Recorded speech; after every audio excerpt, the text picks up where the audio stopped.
Bienvenidos a nuestra edición de Notidiario para el día de hoy.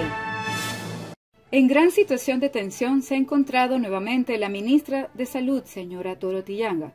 Todo esto debido a la polémica que se produjo esta semana por una carta en la que quiso dar instrucciones con el fin de paralizar el caso de malversación de fondos del Seguro Social sin tener siquiera la injerencia para ello.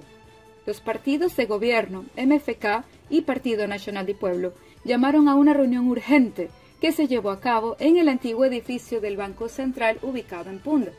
Esta reunión, indican fuentes muy confiables, fue muy fuerte y directa, pero lograron concluir en la misma que si la ministra comete otro error grave, ésta deberá de inmediato abandonar su cargo.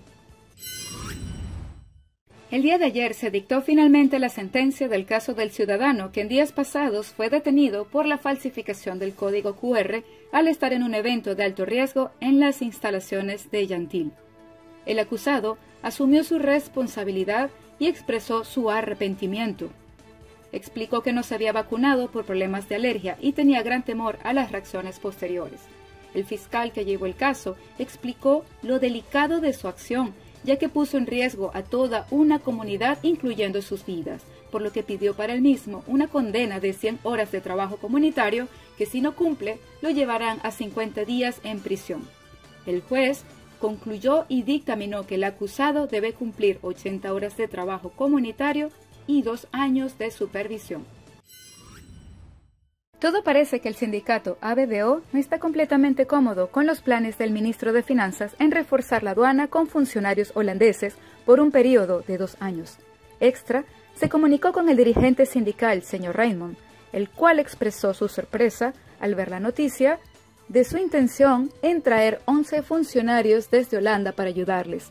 Dijo que el ministro de Finanzas no se había reunido con ellos previamente para presentarles este plan, conversarlo y escuchar la opinión de los trabajadores. El señor Raymond hace énfasis que hay otros casos que no han abordado y les gustaría, como sindicato, que primero atienda los diferentes temas que están pendientes y así juntos poder llegar a posibles soluciones.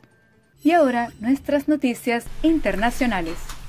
Declarados culpables 3 hombres blancos por el asesinato de un afroestadounidense. Travis McMichael, su padre Gregory y su vecino William Roddy Bryan se enfrentan a una posible cadena perpetua tras el veredicto unánime de un jurado de Brunswick en el estado de Georgia. Los hombres persiguieron y mataron a Ahmaud Arbery, de 25 años, en febrero de 2020. Que corra la voz por todo el mundo, que un jurado de 11 blancos y un negro en el sur profundo se puso de pie en la sala del tribunal y dijo: las vidas de los negros sí importan.